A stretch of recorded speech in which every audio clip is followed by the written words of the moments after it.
A great classroom is more than just a four walls. It is a place where learning, respect, and growth come together. Psychological, and social environment with a classroom through an interview with a teacher. Good day, everyone! This is Mary Jane together with Arzin Gutierrez. Without further ado, let us begin. Let's go! Afternoon, ma'am. We are the students from the City College of Calapan.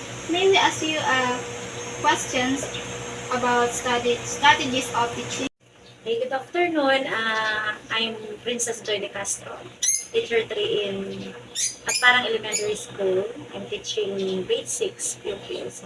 So I'm an advisor of grade 6, also teaching grade 4 and 5. When it comes to strategies in teaching, so one of the most used strategies is the differentiated instruction.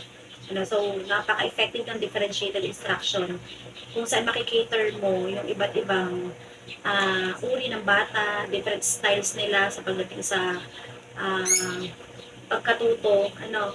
Kasi sa pagtuturo talaga, kailangan mo prepare sa iba't ibang klase ng bata. Magkakaiba sila ng abilities and skills. So, dapat meron kang nakahanda para sa bawat grupo ng mga bata.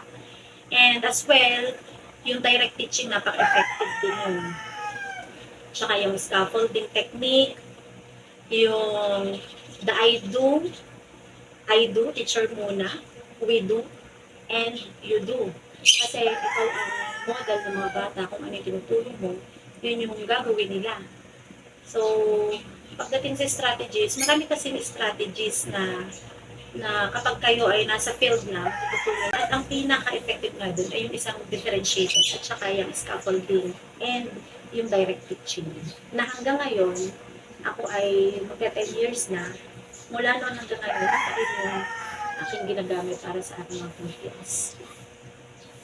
Thank you for the informative information. So we are here to ask you some questions regarding the physical environment, psychological environment, and social environment. So for the physical environment, we have here 5 questions for you to answer. So first po is the space inside the room more than enough for learners to move about? Enough naman. It depends on your flexibility. As a teacher, dapat you are flexible. Kung anong klase ng activities na nakahanda para sa bata, yung activities, yung mga groupings, so kailangan mo mapagkasya.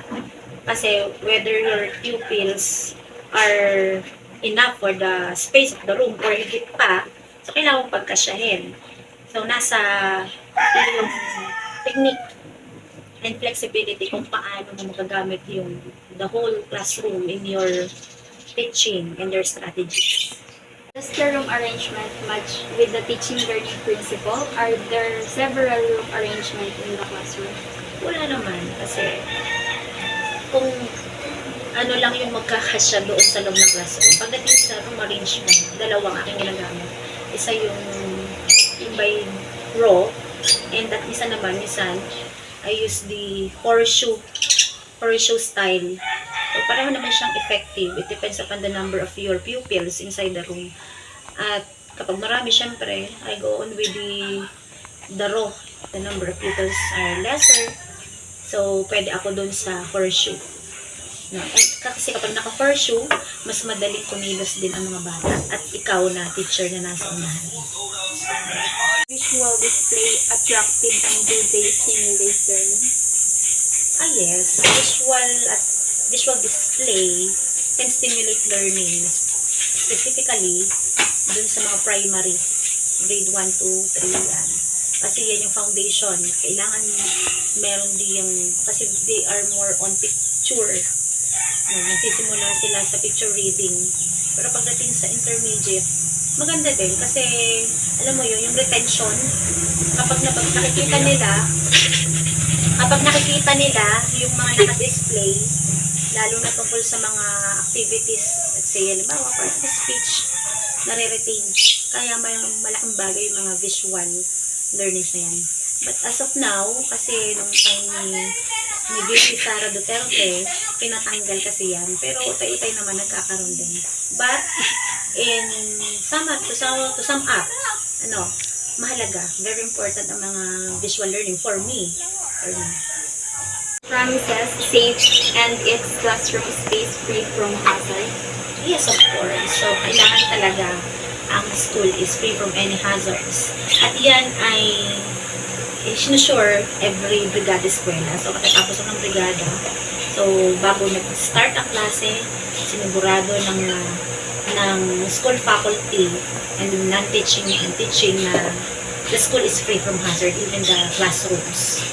Are the learners comfortable in terms of light and ventilation? Okay naman yung ventilation and light. And kaya nga lang, kasi kailangan palagi natin hindi naman i-upgrade kasi hanggang ngayon electric fan pa din naman. So, kailangan lang i-check lagi kasi mahirap sa panahon ngayon, super init. Isang factor sa pagkatuto ng mga bata ay yung place, yung environment, dapat conducive to learning. Kaya dapat well-ventilated and well-lighted. Is for the psychological environment. So we have 3 questions. The first one is, are these such of rules and procedures followed?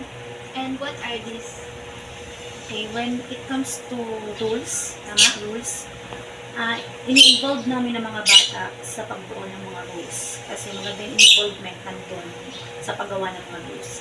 Pagdating sa rules, alam ng pupils na, unang-una, yung paggalang, discipline, paggalang sa mga kaklase, sa guro, and yung palaging campaign na dapat huwag mambuli,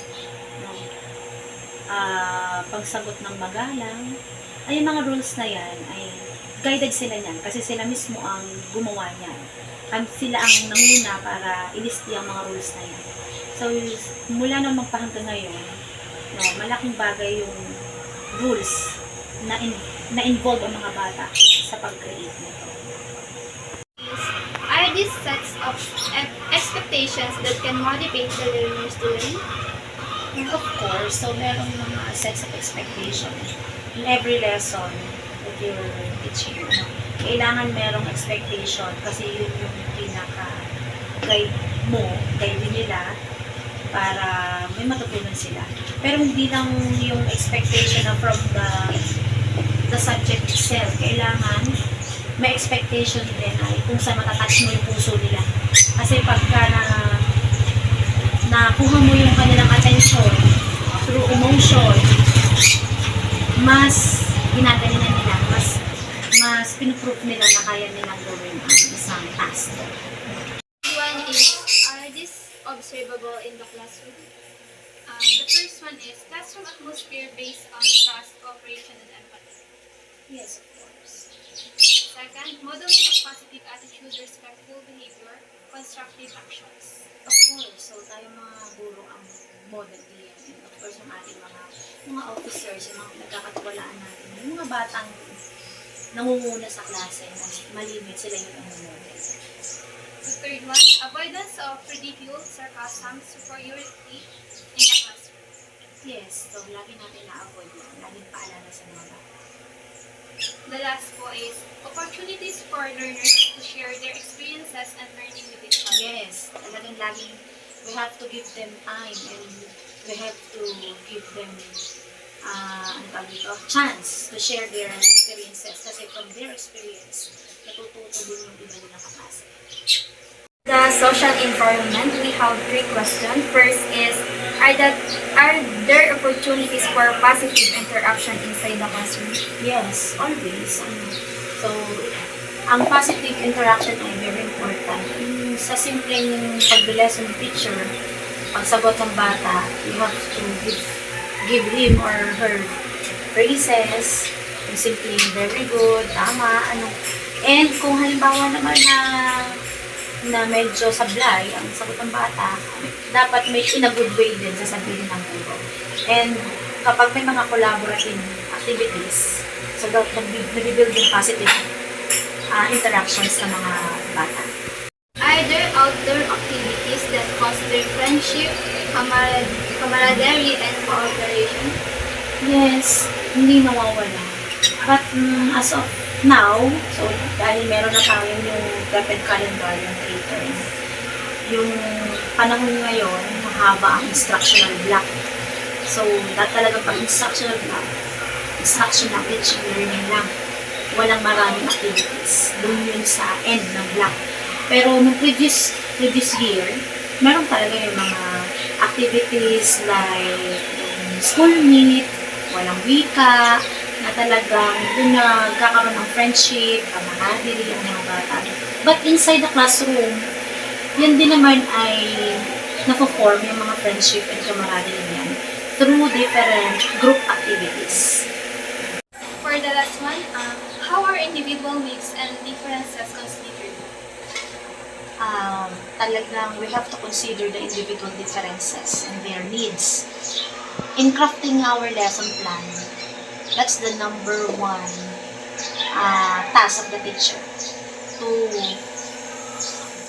know the individual differences of your pupil. Kaya nga, sabi ko kanina, dapat meron kang differentiated strategy, differentiated instruction to cater those different needs and abilities of the pupils. So, hindi lang to sa pagtuturo, hindi lang sa lesson plan na dapat natin consider ang individual differences. Even dun sa pakikisalamuha mo sa mga bata, yung time na wala kang klase. So, bilang teacher, dapat alam mo na kung ano ang katangian o needs ng isang batang ito. Kasi you cannot apply on the same pupil yung strategy mo. So, dapat matutunan din natin bilang guro yung iba't ibang techniques how to handle individual differences. Kasi yan yung magiging way para maibigay natin yung pangangailangan nila. Diyan din pumapasok yung mga remediation and enrichment activities. It depends on their individual needs and abilities. We are students for City College of Calapan po. So, may I know po about your information and strategy for teaching? Okay, first of all, I would like to introduce myself. I am Sir Mario Malabanan. Currently, I am a senior high school teacher in Parang National High School, handling grade 12 students. In terms of teaching strategies, I cultivate my students using, I help learners using differentiated instruction, which is anchored with Howard Gardner's theory of multiple intelligences, catering the different type of students from various backgrounds. Since we are handling in senior high school, we have all students or all learners who are enrolled in alternative learning system. They do not have the capacity to be present in school. So we use, aside from strategy, we also use different modalities. Unlike the regular students, they always attend face-to-face every day. But these students do not attend every day. We provide modules, we provide other learning materials, and use other things to comply with the activities. For our regular students who are present every session or every meeting, we use collaborative approach, which is anchored with the theory of Jean Dewey, who stated that learning by doing. Learners learn better when they perform physically, when they work with other students. In terms of collaboration, I was inspired by the theory of Levi-Gotsky, who proposes that there are learners who are considered MKO or more knowledgeable others. Some students can help other students better than teachers. So, thank you po for the informative information. Let's now ask first the physical environment. The first one is the space inside the room more than enough for learners to move about? Okay, to answer that, siguro huwag mo sana magalit sa akin ng web. But, as of now, to be honest with you, a classroom environment is said to be conducive if the classroom consists of at least 30 students per classroom, which is not realistic because today a classroom consists of more than 15. Actually, we have 70, we have 60 students per classroom. This impedes the implementation of various activities. For example, if I want to help my students to work with group, it is very difficult to group students to perform in classroom and maximize the period of time for them to showcase their skills because they are too many inside the classroom. If it would be possible, 30 students only per classroom. To make it short, the classroom in this year, the classrooms are not sufficient. At the same time, not too convenient for the students because they are crowded. Po is, does the room arrangement match with teaching learning principles? Are there several room arrangements in the school? Okay, in terms of teaching principles, we had this seminar with a principal from other school. She was our speaker. She taught us that every quarter, the physical arrangement should be changed. For example, in the first quarter, we can arrange the learners in a circular form, like when students are having Christmas party. In the second quarter, we can arrange them in a regular setup. We can also, but it's not allowed to divide the classroom or to arrange the students by dividing male from female. We avoid gender stereotyping. In terms of classroom arrangement, I think it's suitable naman, still appropriate, and we can still manage the classroom with the given or suggested classroom arrangements. The third one is, are the visual displays attractive and do they stimulate learning? During the time of the former Secretary of DepEd, Sara Duterte, she instructed that all the visual materials inside the classroom must be removed. And to make it more conducive, Senator Angara proposed that some of the too much materials also be removed from the classroom. So I cannot answer the question more detailed because as of now, the learning environments in DepEd are very Tagalog are not that complete. Some materials are removed. Wala nang masyadong mga materials. Just classroom na lang. Even the cabinets were removed. Even but the class officers, di na lang natitira.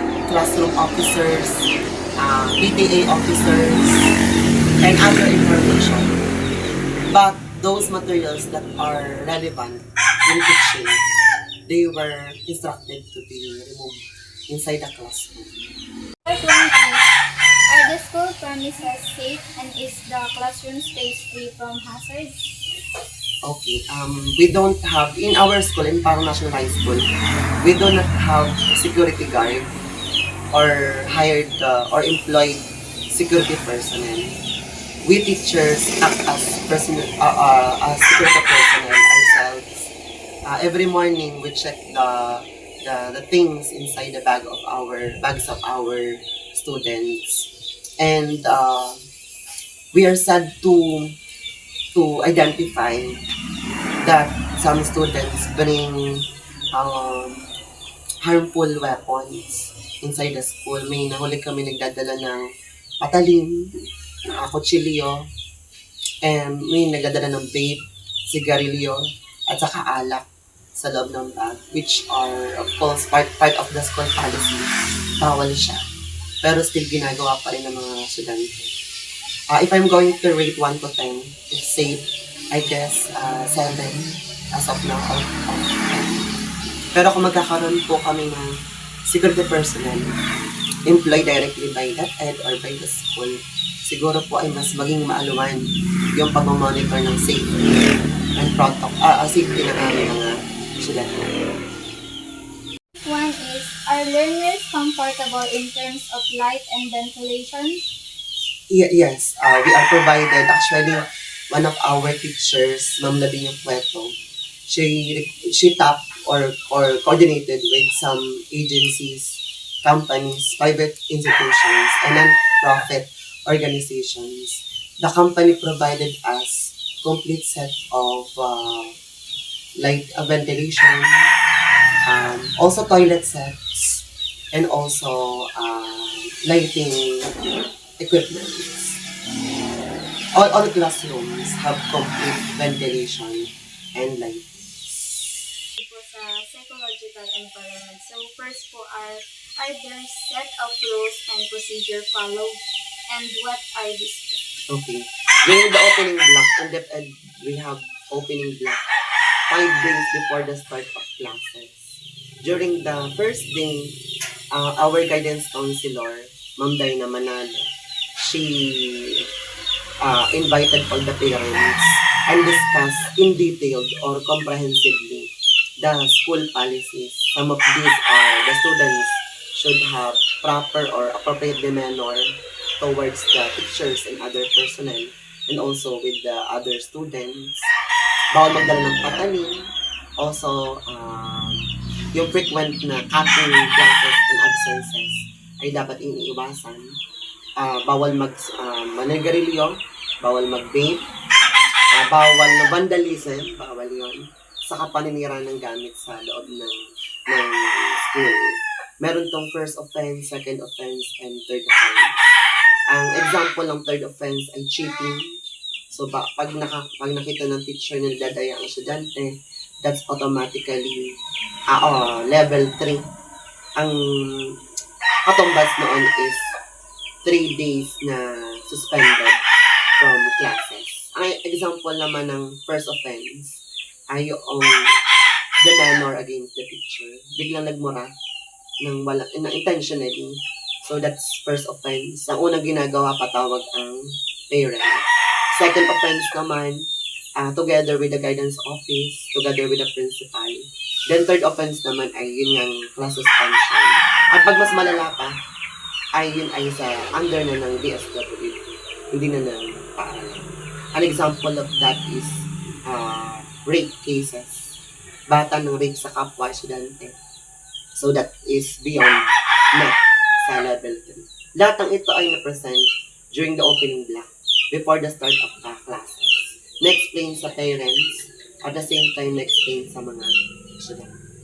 Is, are there set of expectation can motivate the learners to learn? Motivation is, in terms of learning, it is imperative that teachers should have learning objectives or learning competencies.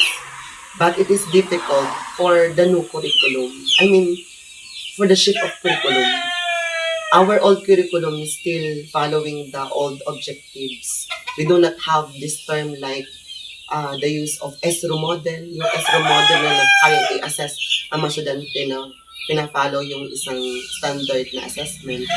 Nandun pa rin kami sa old type, traditional way ng assessment.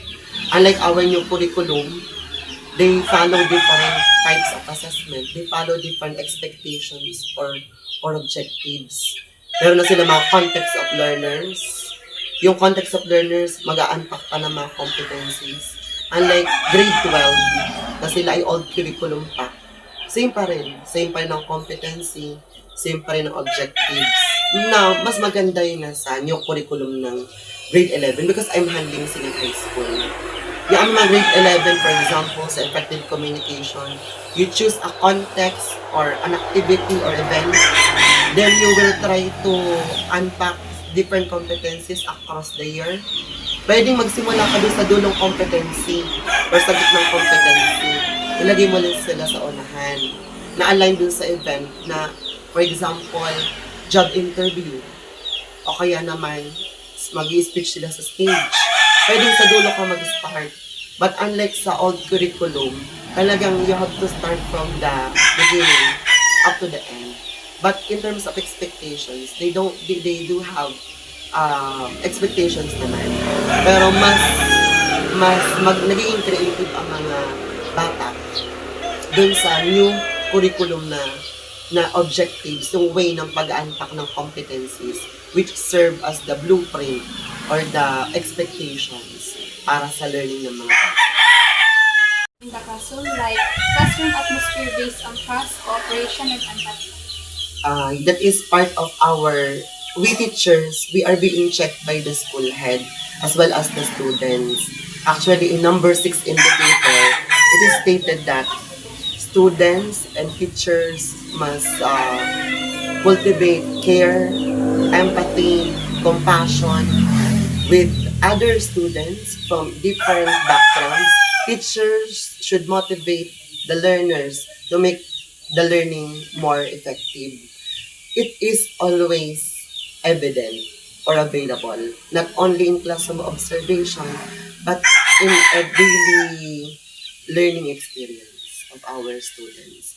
Palaging nandyan, laging tinuturo sa mga estudyante, nabatiin lahat ang mga teachers na nakikita nila.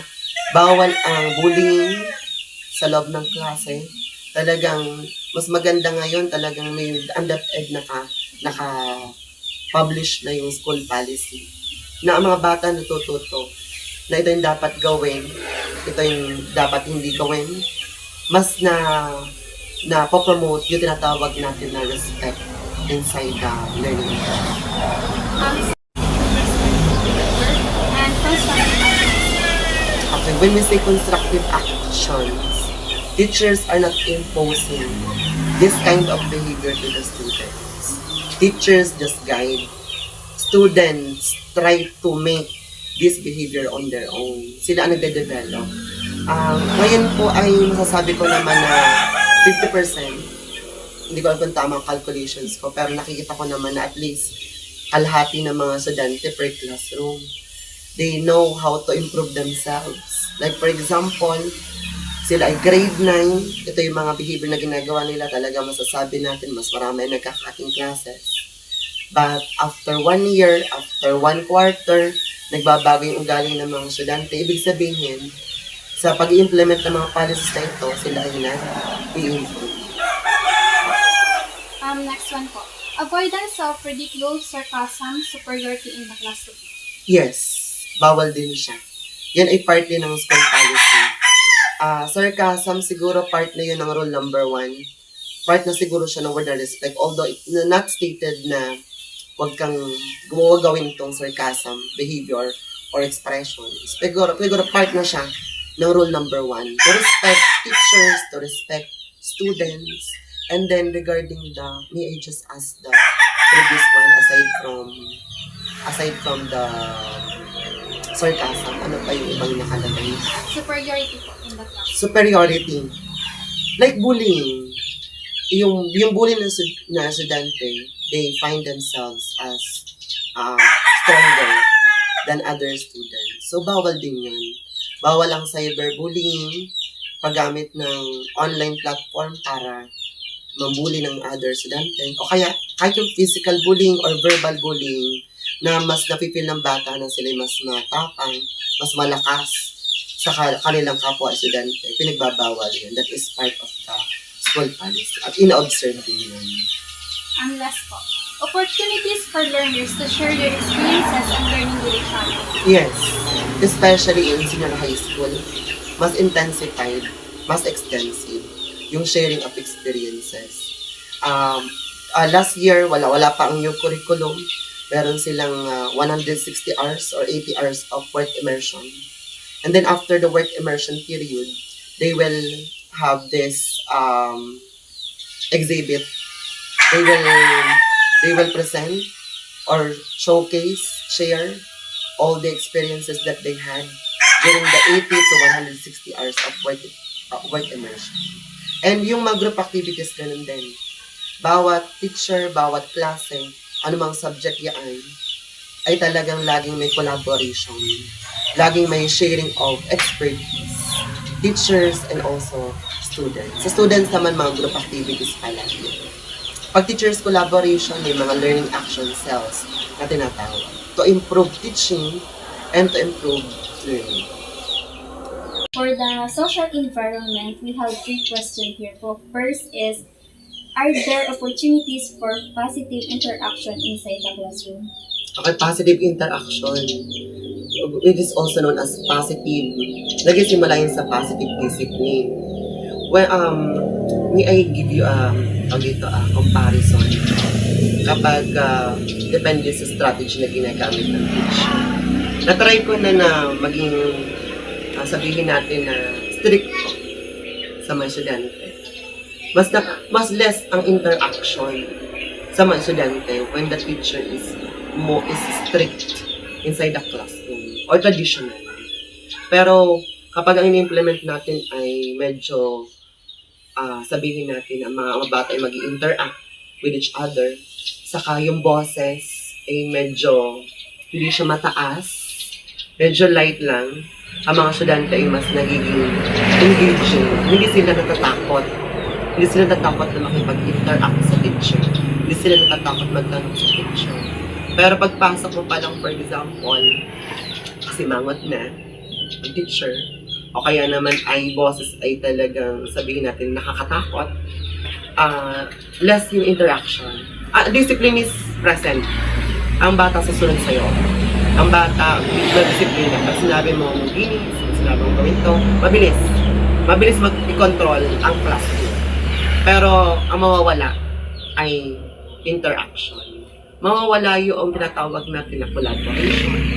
Interaction ay napakahalaga nun sa 21st century skills. Mas maganda ang positive discipline compared sa authoritarian type of classroom management.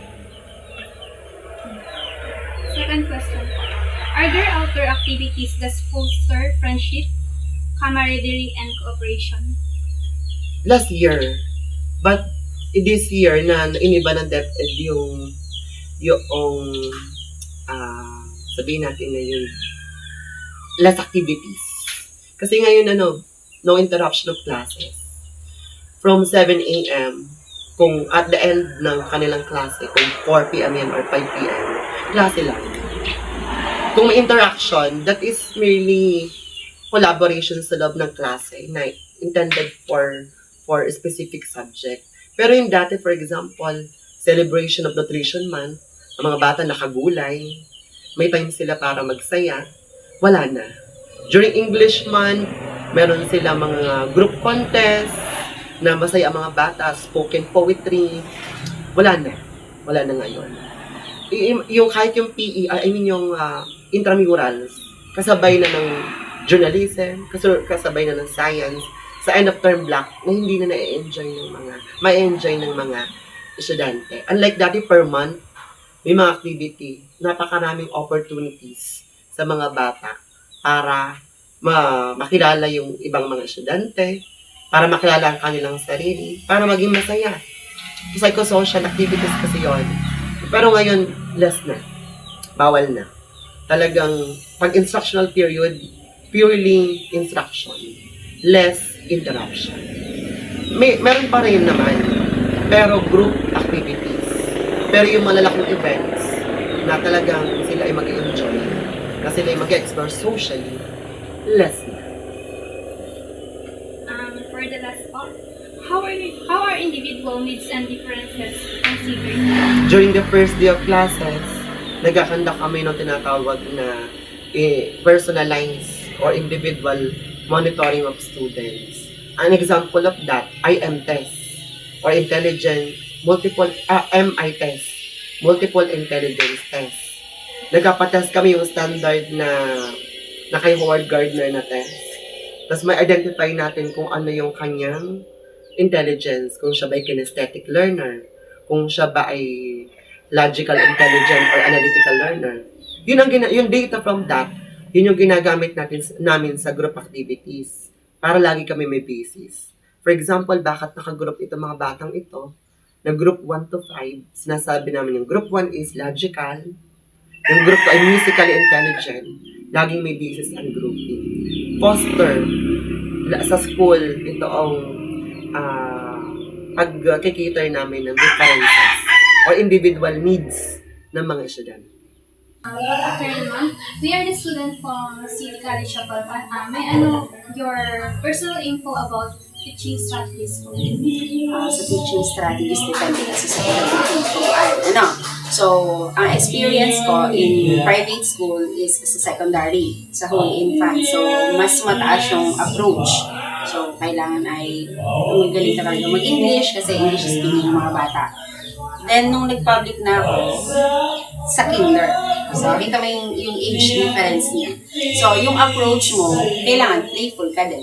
So, naglalaro sila, makikilaro ka rin. Tapos yung lessons, as much as possible, dadaanin mo siya sa laro. Lalo na pagdating sa letter sounds, may kanta, may sayaw, may action. So, yun yung mga strategies na pwede mong gamitin. Tapos, ginagawa kasi siya, ipinapersonalize kasi talaga yung activities. So, ganun lang pwede mong gawin. Kaya, ayun siya. Depende sa learners kasi. Physical environment. We have a 5 questions.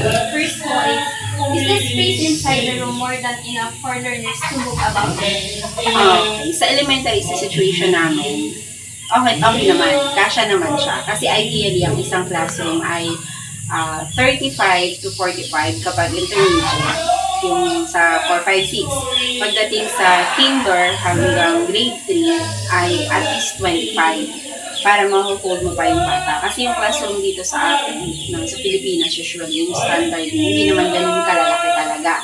So, nakakapag-activity pa rin naman sila. Okay pa rin siya. Huwag lang magbabrown na.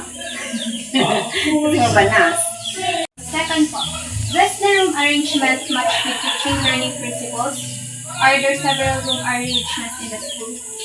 Okay, sa classroom arrangement, sa kami diyan sa Elaboboto, depende kasi sa teacher, kung ano yung arrangement na gusto, depende dun sa advisor. Tapos, dahil nga elementary siya, tapos limited lang naman yung mga upuan, so hindi siya pwedeng 1:1, minsan ay may magkatabi, ganun siya. So, yung arrangement niya, kung alin yung magiging mas maluwag, kumbaga, parang maximize yung space. Ganun. Kasi bukod naman doon sa mga bata, meron pa doon mga cabinets, may mga books, may reading corner, may teacher's table. So, yun yung kinoconsider. So, ang arrangement niya, depende sa dami ng bata mo. Ganun siya. So, teacher, kung paano niya i-arrange yung klase mo. Wala talaga siyang isang standard na, dapat lahat kayo nakaayon lang, o dapat tigla-lima lang. Hindi siya ganun sa elementary. Kasi depende sa dami ng bata sa enrollment. This place and practice and do they stay during learning? Okay, sa elementary required yan. Kailangan attractive talaga yung mga activities mo, tsaka yung mga sa visual mo, kasi usually naka-TV. Dahil bukod dun sa TV, ang primary, lalo na sa kinder, gumagamit kami ng mga materials talaga na pwede nilang hawakan. Yung mga shapes, mga toys, gumagamit ng ganun. So, pero generally, pagdating namin sa intermediate, yung TV, kailangan ay malalaki yung font ng PowerPoint presentation mo, visible hanggang likod, and as much as possible, huwag gagamit ng red. Ina-avoid nila yung red. Okay lang mga colorful na mga pictures, pero pagdating sa text, dun sa sulat, usually dapat talaga black. Tapos, hanggang grade 3, ang ginagamit pa namin ay Century Gothic. Kasi yung letter A ay, di ba, iba yung itsura ng letter A pag iba yung font. Kailangan yung standard pa niya. So, yun. Next one po is, are the school premises safe and is the classroom space free from hazards? Okay. Yun ay talaga ini-insure sa amin, every brigada. So, lahat ng mga objects na pwedeng makasakit sa bata o maka-aksidente, nire-remove talaga. Tapos ngayon, mas mahigpit na yung policy. Actually, nag-check ng bags. Kasi kung may mga dalang medyo matatalim, tapos yung mga gunting, minimake sure na Sa primary, itinatago talaga ng teacher. Kung gagamitin, ang gunting, kailangan yung kumbaga, supervising activities. And then, dun sa intermediate naman, check yung mga bags nila kasi bawal talaga magdala ng mga matatalim na bagay para sa safety. Tapos, yung ginagamit sa garden, supervise naman siya ng mga magulang at saka ng teachers. Nakatago siya. So, safe naman. And then, yung mga chairs and tables din, check yun lagi. Every brigada ganun ang ginagawa. Talaga. Kasi minsan may mga nakausli na pako o nakakakos ng accident. So, check lahat yun. For physical environment po, are learners comfortable in terms of light and ventilation? Light and ventilation, yes. Pagdating sa mabanas, pag may kuryente, okay naman. Kasi ina-allow ang isang classroom ay ina-allow ng hanggang 6 na electric fans, wall fan, ceiling fan, stand fan, hanggang 6, tapos isa para dun sa teacher, bali 7, maximum ng 7. Tapos ang mga public school, kasi hindi naman kami pwedeng mag-air condition, diba? Kasi sariling, ano na yun, papa-aircon mo, classroom mo. Pero pagdating sa ventilation, okay naman. Kasi lahat naman ng classrooms ay good naman yung mga bintana niya, tapos lahat naman may functional na ilaw kapag medyo madilim o mauwi, parang tag-ulan. Pag tag-ulan, di ba? Medyo madilim, hirap magsulat. So, lahat yun, ini-on naman. Kaya lang, ang hindi maiwasan, yung banas. Kapag walang kuryente, yun ang problema.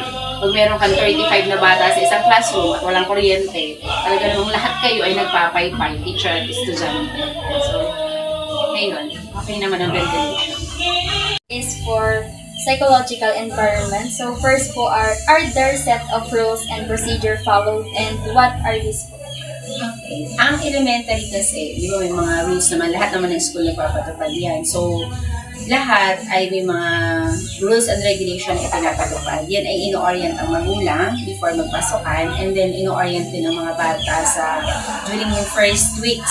Tapos sa classroom, nag-i-establish talaga kami ng rules. At ang rules ay manggagaling sa kanila, sa mga bata. For example, number 1 ay i-avoid yung ingay or yung makaka-distract sa klase. O number 2, huwag pakikialma ng gamit ng mga kaklase. Yung ganun, may rules talaga siya, nakalista nga siya dun sa board, hindi siya pwedeng murahin. Kasi every time na parang medyo umiingay na o every time na may nagka-problema na wala yung gamit ng isa, i-remind sila dun sa mga rules. Tapos hindi talaga titigil hanggat hindi lumalabas yung sana napunta, nawala. So yun, kasi minsan naman accident talaga nangyayari. Halimbawa nagligpit ng gamit yung isang bata, napasama na yung ballpen ng isa dahil share sila ng table. So magre-reklamo yung isa, madam nawawala. O syempre hahanapin nyo. So talagang kailangan may rules. Kasi pag wala talaga, pagkagulo kayo. Unang-una na magkakagulo ay sila. Yun. So talagang with rules talaga siya. Oriented naman ang bata siya. Next po of expectation that can motivate the learners to learn.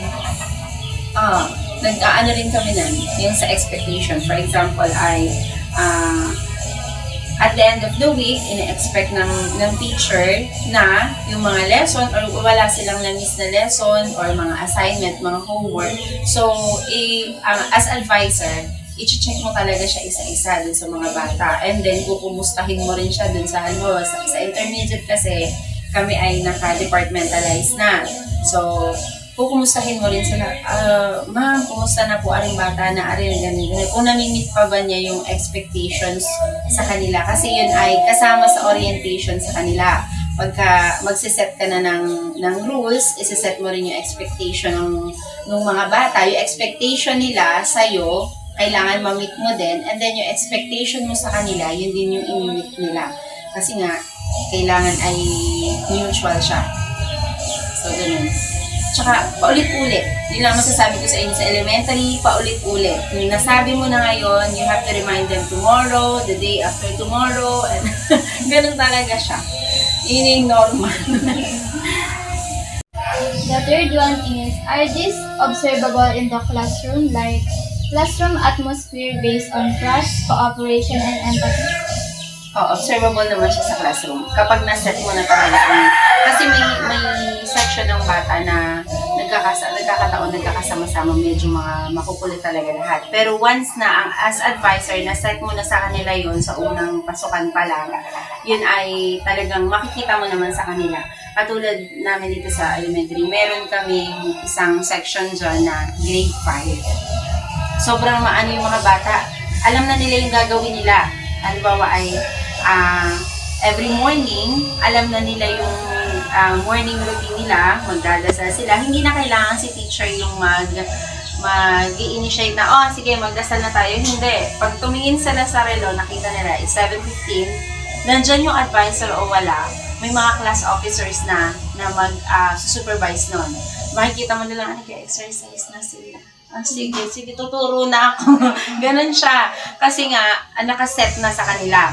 Tapos, meron din siya na every afternoon, kapag kompleto yung homework ng naka-assign siya na eskwela din, bata rin, naka-assign siya na lahat ng kaklase niya na may homework, lalagyan niya ng stars, yung tinatatakan ng star, yung kanyang notebook. So, siya yung umiikot. Tapos na nag-check ng attendance, may class monitor. So, talagang pag na-instill mo kasi sa bata yung disiplina, kaya na nilang gawin, andyan yung advisor o wala. Okay, so yun, minsan halimbawa may mga meeting kami, faculty meeting, so magbibilin ka lang, officers, take in charge, alam na nila, ito yung isa yung magsusulat sa board, ito yung isa yung mag-monitor ng kung gumagawa lahat, yung ganun. Pag natapos na, sino yung magko-collect ng paper, so ganun sila, meron talaga, kailangan mo lang iset, tsaka firm dapat talaga. Yun ang sa elementary, kaya minsan, mas maalawang disiplinahin ng elementary kaysa sa secondary. Pero, pagdating sa trabaho, mas maraming trabaho ng elementary kaysa sa secondary. How about modeling of positive attitude, respectful behavior, and constructive actions? Okay, ito nang mumula din talaga siya sa teacher. Okay, kasi kailangan ng bata na nire-respeto mo rin siya para ganun din yung gagayahin nila. And then, tayo naman kasi talaga sa DepEd, nakaano tayo ng positive discipline. So, hindi natin pwedeng pagalitan ng sobra-sobra. Pwede natin pagsabihan, pero hindi yung pwede pagalitan, murahin o ano. Hindi talaga siya, tapos talagang hindi pwede yung mga physical. So, kailangan makikita ng bata mismo dun sa teacher yung discipline. Okay, halimbawa ay pag sinabi mong assignment ito, checkan ko bukas, kahit anong mangyari, checkan mo siya. Kasi sa susunod, hindi na siya gagawa. Hindi mo may check sa'yo. Ganun kasi siya Tapos pag sinabi mo na, pagdating ng 12:30, tapos na yung lunch nyo, yung 12:30 to 1 o'clock, nandun na tayo sa reading habit natin. So, magbabasa kayo. So, si teacher, hindi ka magpa-Facebook. Magbabasa ka rin. Kasi nga, kailangan makita muna nila sa'yo yung rules na sinet mo sa kanila ay ginagawa mo rin. Kasi pag hindi, bakit nag-scroll lang sa Facebook? Diba? Pag sinabi mo magbabasa sila, magbabasa ka rin. O reading time natin, 12:30 to 1. So pag nag-bell ng 1 o'clock, tapos na yung reading time, liligpitin ng mga libro, start ka ulit ng class. Ganun. Evidence of ridicule, sarcasm, superiority in the classroom? Okay, yan ay constant. Lagi, patuloy siya. Kasi nga, di ba tayo ngayon ay inaano natin ay yung sa anti-bullying, yung bawal talaga yung bullying. So, kasama naman siya sa lesson talaga. Kasama sa subject ng grade, actually sa grade 5, yung health ng grade 5. Tungkol siya sa stressors, ano ba yung mga stressors, anti-bullying, harassment, yung mga ganun. So, kasama talaga siya sa lesson. So, pag nilelesson mo siya sa bata, kailangan makikita rin siya talaga na yun yung inaano nyo. Kumbaga, pag anti-bullying, bawal bumuli, bawal ang ganito, bawal ang ganyan. So, as much as possible, pinapractice namin na huwag talaga siyang mangyari dun sa school. So, pag may nakita teacher, actually kahit hindi oras ng klase, nasa lubong mo lang, recess, nakita mo, kakatusan na, ayan, ano yung dapat gawin, ano yung hindi dapat gawin, nare-remind mo talaga yung bata. So, sa elementary, ganyan. Walang, kumbaga, recess man siya, lunch time man siya, hindi talaga siya pahinga. Dahil lahat ng makikita mo, estudyante mo man siya o hindi. Ganun kasi yung pinapractice namin dyan Estudyante mo man siya o hindi, kahit grade 5 teacher ka, grade 2 yung nakita mo nag-aawal, mag-i-intervene ka talaga. Kahit di ka na makapag-recess. So, yun siya. Kaya pinapractice talaga siya. Tsaka sa lahat naman ng mga trainings din ng mga teachers, yun yung laging constant reminder sa amin. Kailangan ay yung bata ay mafe-feel niya na kahit na sino sa inyong teachers ang lalapitan niya, kahit hindi ikaw ang advisor niya, kahit hindi ikaw ang subject teacher niya, pag nakita ka niya, pwede siyang lumapit sa'yo, parang humingi ng tulong kung may nangyayari. So, yun. Kaya parang nanay ka ng lahat ng smile. Few questions for us about social environment. So we have 3 questions. The first one is, are there opportunities for positive interaction inside the classroom? Kaya nga pinopromote lagi positive. So, kami, usually, pagka halimbawa may ginawa yung isang bata, maganda yung ginawa niya, iyaan mo talaga siya, ipipraise mo talaga siya, tapos gagawin mo pa siyang halimbawa to encourage other pupils. Ganun talaga siya. Kasi yun yung pinopromote ng positive discipline at saka yun din yung lagi pinagbibigyan ng child protection policy. Na talaga ngayon, nasa positive talaga ang way. Kaya yung pag-intervene namin sa bata, kailangan positibo. Halimbawa ay meron siyang nagawang kasalanan o nabatukan niya yung kaklase niya. So hindi mo siya pwedeng tanong, ay, bakit mo ginagawa? Ganun, hindi. Kasi, anong nangyari? Bakit mo ginawa yun? O ikaw naman, bakit niya ginawa sa'yo? Sa palagay mo, ano yung reason, ba't niya ginawa? Kasi kailangan sa kanila manggagaling yung sagot. Hindi pwedeng ikaw yung mag-judge na, kasi ganyan ka, kaya binatukan ka. Hindi pwedeng ganon. Talagang sa kanila mo huhugutin yung sagot. Kasi ang pwedeng mangyari, syempre hindi mo alam kung ano yung totoong nangyari kung hindi mo nakita, di ba? So ang pwedeng mangyari dyan, si madam sabi, binatukan daw ako dahil makulit ako. Hindi naman. O di ba? Parang kailangan sa kanila mismo manggagaling. Kaya yung tanong na, anong ginawa mo? Anong nangyari? Talagang sa kanila manggagaling yan. Tapos, in the end, tatanungin mo sila para tama ba yun? Tama ba yung decision mo? Kasi nga, kailangan sa kanila manggagaling yun. Hindi mo sila pwedeng i-judge. So, ganun siya. Laging positive. Kahit yun ay sa mga sitwasyon na nagkakasakitan yung mga bata, hindi naman may iwasan yun. Tapos minsan yung through words, di ba? Minsan maririnig mo sa bata, hindi naman kasi laging nasa school lang sila. Malaki yung impluwensya sa bahay, kung naririnig na gano'n. Madam, minura ako ni ano. Ha? Nagmumura ka? Yun ba tinuturo namin sa school, magmura? Hindi po. Okay ka, nagmura. Ganyan Imagine kasi po lagi ko nang naririnig yun sa amin hindi mo naman pwedeng i-judge na, magulang mo, nagmumura. Hindi pwedeng ganon. Ay, tama ba yun? Pwede mo bang gayahin yun? Kung alam mong mali, bakit mo gagayahin? Yung mga ganon. Yeah. Laging positibo. The second one is, are there outdoor activities that foster friendship, camaraderie, and cooperation? Oo. Lagi naman. Kasi nga, katulad ngayon, kami yung sports. Ang sports kasi, ang gusto nila pwede isama na siya sa regular schedule. Ang pinoproblema na lang namin kung paano pa magkakasya. Kasi nga, ang klase ng bata namin is hanggang 3:15. Yun ay mula 7:15 lunch break lang ang pahinga hanggang 3:15.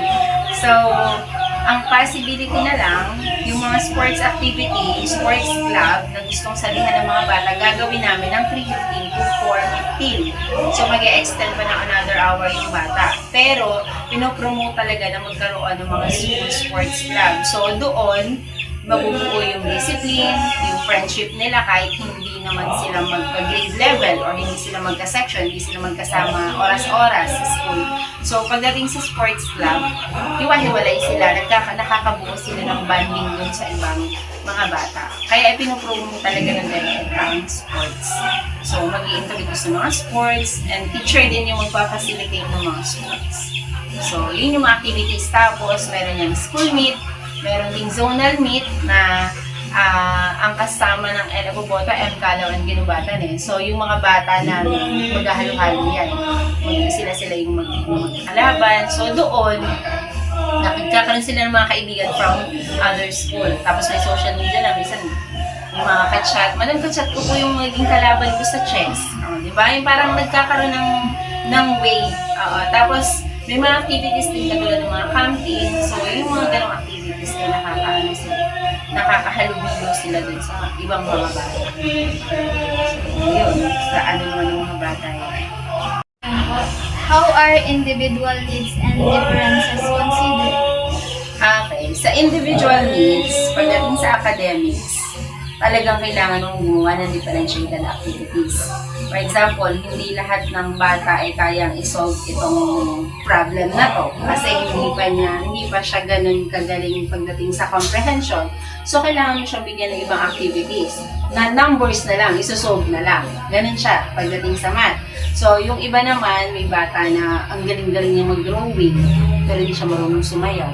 Eh, paano nga kung ang subject ninyo ay PE dancing?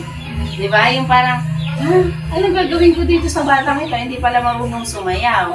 So, ang ginagawa namin, binibigyan namin sila ng ibang activities na related pa rin doon. Halimbawa, i-drawing mo yung mga steps ng sayaw na to. Ay, magaling siya mag-drawing. So, ganun siya. I-differentiate mo talaga. Kaya, ang mahirap lang doon, sa part naman ng teacher, ang dami mong preparation na gagawin. For example, may dancing, may mga bata na magsasayaw. Siyempre, meron ka dyang criteria. Tapos yung isa, magdodrawing siya kasi hindi siya marunong sumayaw. Alam ang pilitin mo. Ay meron ka criteria na susundin. So yun, depende kasi sa kakayahan nila. Tapos, pagdating naman sa mga reading, gano'n, halimbawa English ang subject or sa science, kung hindi pa ganun kagaling yung comprehension ng bata, kailangan mo siyang bigyan ng ibang activities na magsusunod dun sa kakayahan lang niya. Kumbaga hindi siya parang yung one activity ay fits for all, hindi siya. Ang susundin mo talaga ay kung ano yung kakayahan pa ng bata. Halimbawa sa kinder danas na danas ko yan. May bata ng isang paragraph, kaya niyang kopyahin sa board. Pero may bata na kahit sulatin ng pangalan niya, hindi pa kaya. Okay? So, ang nangyayari dyan, yung bata nakakasulat sa board, sige, magkopya ka dyan. Kopyahin mo yan, i-check ko mamaya. Habang itong isa, tinuturoan mo paano magsulat ng mga letters ng pangalan niya. Tracing pa yung ibibigay mo sa kanya. Tapos may bata naman na ang galing niya sa arts, na ang ganda niyang magkulay. May bata naman na akala mo nilang utak na ewan yung himlayan. So, hindi mo siya pwedeng ipilit na, gandahan mo yan! Hindi ko yung chichikan pagpangit, hindi pwedeng ganon. Kailangan tatanggapin mo na parang, sayang naman yung orphan band kung pinag-printan, tapos ganito lang yung ibabalik sa akin. Hindi siya, kumbaga hindi mo sila pwedeng i-judge ng ganon. Differentiated activity depende sa kailangan ng bata. Kaya kailangan ang teacher ay kumbaga yung parang jack of all trades. Kung kaya mong kumanta ka, dapat kaya mo rin sumayaw, na kaya mo rin tumula. Yung parang ganon. Kasi iba-iba nga kasi yung talento ng bata. Iba-iba yung kakayahan nila. Tapos yun ay nakadepende rin minsan sa environment nila. Pati yung understanding nila sa buhay depende rin sa pamilya na kinalakihan nila. May bata na okay lang sa kanya na, ay, ako'y magagalit sa iyo kapag ikaw ay makulit. Ganon. Uupo siya kasi sanay siya sa ganong disiplina. Pero may batang pagsabihan mo na, ay, pag nagkulit ka, ako'y magagalit sa iyo, ay mas galit pa. Kasi nga, sanay siya na lumalaban siya sa nagdidisiplina sa kanya. So, aalamin mo yon habang lumilipas naman kasi yung mga araw, makikita mo naman yung behavior ng bata. So, aalamin mo siya na itong batang ito pala, pag pinagalitan ko, mas galit pa. So, ang approach mo sa kanya, anak, halika, dito ka ha, o dito ka lang muna, ito ang gagawin mo, babalikan kita, pagbalik ko dapat nandyan ka. O di ibig sabihin, hindi siya alis doon. Kasi kailangan pagbalik ni madam, nandun pa rin siya. Pero pag sinabi mo sa kanya, maupo ka. Pagbalik ko dyan, wala ka, lagit ka sa akin, hindi yun pwede. Kasi pag talikin mo, tatayo na ulit siya. Kasi wala siyang pakialam kahit galit ka. Kasi sanay na siya ay napapagalitan. Hindi naman siya inaamin, napapagalitan na. Hindi naman siya nasasaktan ng physical. Kasi kung halimbawa ang bata ay sanay sa susunod lang siya kung physical na ang gamit mo, kahit anong imik mo, hindi siya susunod sa'yo. Kasi nga, sanay siya na susunod lang siya pag napalo na. Hindi ka naman pwedeng mamalo. Di ba? So, yun. Iba-iba siya pagdating sa academics, differentiated, pati yung attitude ng bata, i-differentiate mo na rin. Ganon din yung approach. So, ganon kahirap maging teacher. Ma'am, thank you for allowing us po na ma-interview po namin kayo. So, bago po tayo mag-umpisa for interview po sa inyo, pwede pong malaman po yung inyong name. I am Justin P. Abante. I'm teaching at Bagong Buhay Elementary School. Ilang taon na po kayo nagtuturo po? 13 years. Ang matagal na rin po pala. So, ayan, bago po tayo mag-umpisa, may 3 po kaming questions na mahahati po doon about sa classroom environment po. So, first is yung physical environment, second is the psychological environment, and the third is the social environment. So, sa physical environment po is the space inside the classroom more than enough for learners to move about? As much as possible, ginagawa namin ang paraan na yung mga bata kapag may group activities, may space din sila para doon. Kaso lang, may mga batches na talagang marami sila na hindi sapat yung space sa classroom. So, ang ginagawa lang namin, minsan yung activities sa labas, kapag sobrang dami nila, minsan din naman ay doon sa kaunting space sa unahan, doon sa loob ng classroom. Kasi masikip. Opo. So, yung next naman po sa physical environment. So, does the room arrangement match with teaching learning principles? Oo naman lagi. Siyempre, ang pagkaka-arrange sa classroom, ng furnitures, ng lahat ng naroon sa classroom is laging ang nakikinabang ay mga bata, laging teacher, learner-centered siya. So, are there several room arrangements in the school po? Room arrangement? Yes po. Meron yung class, yung seating arrangement. Sitting arrangement po. Meron sila. They are grouped according to doon sa pangangailangan nila. Okay. So, mga grouping sila. Sige. So, yung third one po is, are the visual displays attractive and do they stimulate learning? Noong una, inaalaw kami na magkaroon ng mga visuals sa loob, yung mga mababasa nila per learning area. Ngayon, pinatanggal siya ng DepEd. Dapat ay clear siya, walang nakadikit, as in. Pero pagdating naman sa mga visuals na ginagamit sa pagtuturo, meron naman kami nun. Yung ginagawa namin lagi ng parang kahit maraming subject na sila may nakikita. Para sila nakikita. So, next one po is, are the school premises safe and is the classroom space free from hazards? Yes. Yung most important naman. So, yung last naman po sa physical environment po, are learners comfortable in terms of light and ventilation? Sa light, okay. Pag sa ventilation, kasi minsan nga, ang loob ng classroom, kasi bawa ay nasa 50 plus. Kahit ano naming electric, talagang mabanas. Kasi maliit lang yung classroom. Meron din naman klase na maliit, di sapat lang yung ventilation. Depende sa laki ng class. So, yung next naman po nating environment is about sa psychological environment. So, the first one po is, are there set of rules and procedures followed, and what are these? Yes. Sa una pala, sa pasukan pa lang yun ay dapat alam na ng bata sino ang bumubuo ng mga bata. Then, tinatanong namin sila ano ba yung gusto nila inside the classroom na mangyari, ano yung rules. Yung rules na yun galing sa mga bata, pinagkasunduan namin. Para every time na may hindi sila masusunod doon, alam nila. Sa kanila kasi yung galing. So, yung next po is, are there sets of expectations that can motivate the learners to learn? Oo, bawat subject area naman ay may mga motivational activities bago magsimula ang class. Ini-ensure na ang bata ay motivated muna bago mag-start. So, next po, yung last po dito sa psychological environment. Are these observable in the classroom? So, the classroom atmosphere based on trust, cooperation, and empathy? Yes, ma-observe mo naman yun kapag kung talagang sila well motivated sa kanilang pakikipag-participate during the discussion at saka sa mga groupings. So, next is, for modeling of positive attitude, respectful behavior, constructive actions. Kita naman yun. For third one is avoidance of ridicule, sarcasm, superiority in the classroom. Laging pinapaalahanan ang mga bata ng good manners. Hindi man yun ang kanilang subject, integrated sa bawat subject area. In case na ang bata ay may misbehavior, after class siya kinakausap.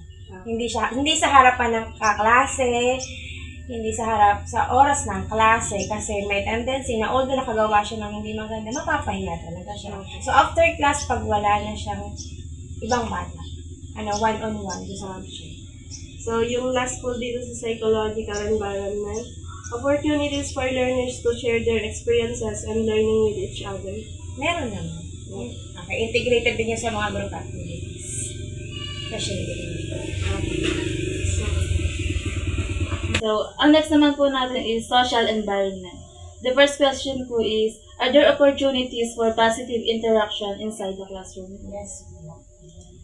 Ang next naman po is, are there outdoor activities that foster friendship, camaraderie, and cooperation? Meron naman, may mga activities kami sa classroom, yung sa bawa ay sa PE and Health, yung sa kanilang paglalaro, sa ginagawa nila. Ang next question po is, how are the individual needs and differences considered? Unang-una sa mga bata, kasi iba-iba talaga sila, sa intelligence, sa mga iba-iba rin sila ng learning style, iba-iba ng background. Unang-una ay sa pagtuturo, alam dapat ng isang guro kung ano yung kakayahan ng batang yun, ano yung learning style niya, paano siya matututo. And through differentiated instruction, yun ay nagagawa namin ibigay kung ano yung kanilang mga dapat ay para sa kanilang pangangailangan. We hope this presentation gives us deeper understanding of what makes learning environment effective and inspiring.